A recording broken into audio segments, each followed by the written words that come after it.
आज मैं आप लोगों के बीच पुनः एक नई जानकारी लेकर आया हूँ और यह जानकारी है बिहार में चल रहे स्टार्टअप योजनाओं को लेकर। जैसा कि आप लोग जानते हैं कि बिहार में मुख्यमंत्री उद्यम योजना के लिए आवेदन 1 दिसंबर 2022 से 31 दिसंबर 2022 तक लिए जाएंगे। इसी बीच बिहार सरकार ने एक स्टार्टअप योजना के लिए भी आवेदन ले रही है। इसके अंतर्गत ऐसे लोगों को रखा जाएगा जिनके कुछ आइडियाज हो, जो पारंपरिक योजनाओं से हटकर अगर उनकी कुछ सोच हो, कुछ विचार हो, तो उस नए विचारों के साथ यह स्टार्टअप शुरू कर सकते हैं। इस स्टार्टअप के लिए जो मान्य संस्था है यह प्राइवेट लिमिटेड कंपनी होनी चाहिए, लिमिटेड लायबिलिटी पार्टनरशिप या फिर रजिस्टर्ड पार्टनरशिप है। तो ऐसी संस्था के लिए सरकार ने एक नया पोर्टल लॉन्च किया है, जिस पोर्टल से आप आवेदन कर सकते हैं। इस पोर्टल के लिए सर्वप्रथम हम जो औपचारिक वेबसाइट है startup.ind.bih.com पर जाएंगे और यहाँ पर रजिस्टर्ड पर क्लिक करेंगे। क्लिक करने के बाद यहाँ पे कुछ अंतर दिए गए हैं, जैसा कि पारंपरिक बिजनेस क्या होता है, स्टार्टअप क्या होता है, इसके बारे में। फिर पारंपरिक बिजनेस और स्टार्टअप बिजनेस के बीच कुछ अंतर हैं, इसके बारे में। व्यवसाय को बढ़ाने की जो संभावनाएं हैं दोनों में किस तरह का होता है।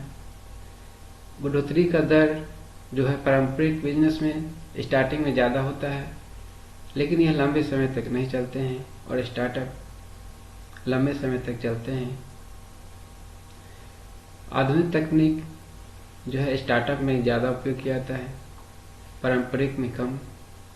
वित्त और निवेश के ख्याल से भी स्टार्टअप जो है यह अच्छा है। टीम मैनेजमेंट भी स्टार्टअप में जो है यह प्लानिंग के तहत किया जाता है, पारंपरिक में इस तरह नहीं, और यह अकेले में किया जाता है। स्टार्टअप शुरू करने के कई फायदे हैं। इन सबों को पढ़ने के बाद आगे आपको क्वेश्चन दिया जाएगा। इस क्वेश्चन को आप हल करेंगे। 10 क्वेश्चन से अगर 8 क्वेश्चन का सही जवाब दे पाएंगे तो आप इस फॉर्म को फिल कर सकते हैं, अन्यथा आप नहीं कर सकते हैं। जैसा कि मैं क्वेश्चन को आपके सामने ला रहा हूं। जैसे ये क्वेश्चन है, इनमें कौन से स्टार्टअप है, तो जो आपके समझ में आ रहा है उस पर टिक लगाना है। दूसरा जो क्वेश्चन है, स्टार्टअप में तकनीकी विकास, बिजनेस डेवलपमेंट, मैनेजमेंट के लिए स्किल्ड लोगों की जरूरत पड़ती है, हाँ या नहीं में आंसर देना है। स्टार्टअप की वृद्धि की दर पारंपरिक व्यवसाय की तुलना में कम होती है, हाँ या नहीं में देना है। फिर है पुराने तरीकों से चलने वाले व्यवसाय जिनका मूल उद्देश्य प्रोडक्ट का प्रमोशन और उनकी मार्केटिंग करना है, पारंपरिक व्यवसाय कहलाता है। फिर है स्टार्टअप में आगे बढ़ने के लिए इनोवेशन और क्रिएटिविटी बहुत ज़रूरी है, हाँ में नहीं आंसर देना है। शुरुआत में पारंपरिक व्यवसाय की वृद्धि की दर स्टार्टअप की तुलना में कम होती है। पारंपरिक व्यवसाय में आय के सीमित स्रोत होते हैं। स्टार्टअप को शुरुआत से ही प्लानिंग व स्ट्रेटेजी नहीं बनानी पड़ती है। क्या साइबर कैफे, बेकरी, कपड़ा दुकान स्टार्टअप है? तो इन सबों का जवाब देने के बाद आपके सामने फॉर्म खुलकर आएगा।